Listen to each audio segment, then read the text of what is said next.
person who's living today. You know. I don't. My music is not old music. It's music that has something to say to all of us today.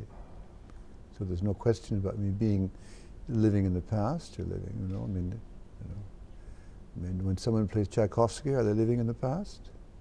No.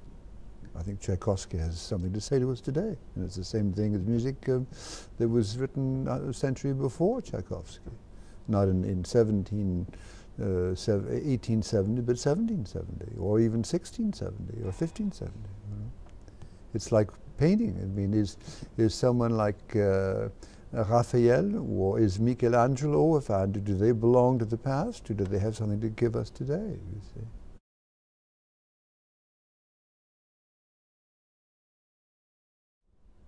The same kind of person that I'm talking about in terms of a composer, someone who believes essentially in art, in the truth of art, in the necessity of living with art. Art is something which is moral and necessary for civilization. These are the people I deal with, yes, and these are the people I hope that come to that listen to my concerts.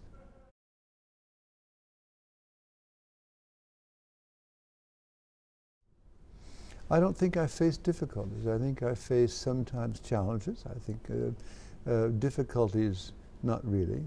And when it comes to young artists, I think that young artists are oftentimes far less complicated than artists who are less young. You see, they're full of enthusiasm.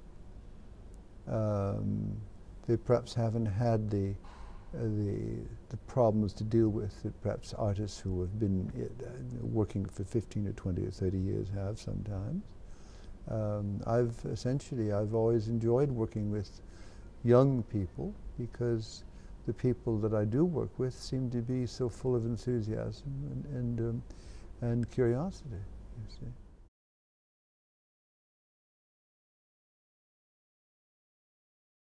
The music that I prefer is the music that I'm playing or conducting at the moment. I would never be able to say that I prefer Handel to Monteverdi, or Monteverdi to Bach, or Bach to, you know, that's, it depends essentially what I'm doing and with whom I'm doing it, you see. But I've always had this idea that the music that I'm doing at the moment is the most important music. Really. On the other side of the coin, you can say, who are your favorite composers? I don't have one composer. I have maybe 10. Mm-hmm. Obviously, if I'm playing and specializing in 17th and 18th century music, I like that music the most. So it's Bach, it's Monteverdi, it's Purcell, it's Rameau, it's Mozart, it's Haydn. But then again, if I say, well, who else would I want on my desert island? Well, it would be someone, for example, like Schubert.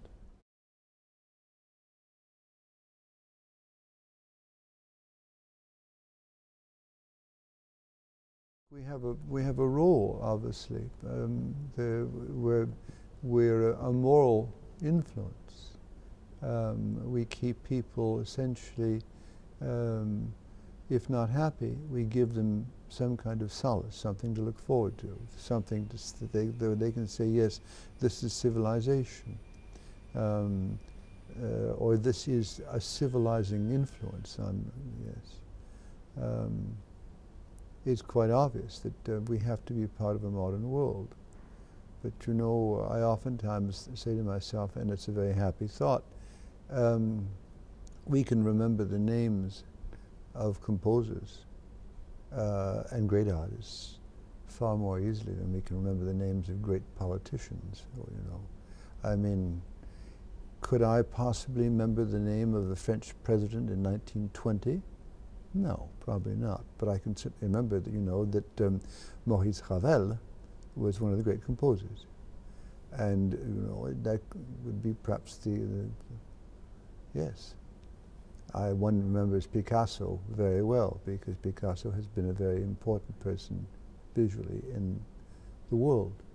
But I'm quite sure that we couldn't possibly remember people that consider themselves far more important in politics or in government at the same time.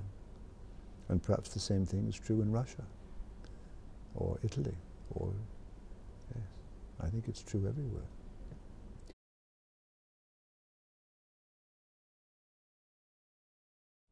Well, I've met the Moscow public in the 70s. It's a very long time ago.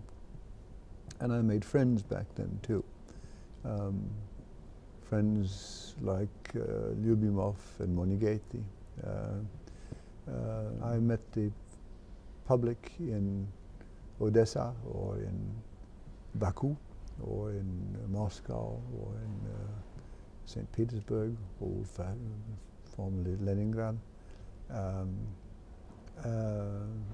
And it's a very special public because it's a public that needs music, and it's a public that is also extremely kind to the musicians. It's a public that wants to be here to help the musicians. I feel that very strongly when I'm with the Russian public, you know. They're there to sort of, yes, you see, and that's very important. And that's why when I have a chance to come back to Russia, I say yes always, because it's a very warm experience and a very necessary experience for me as a musician and for my artists to be with this public.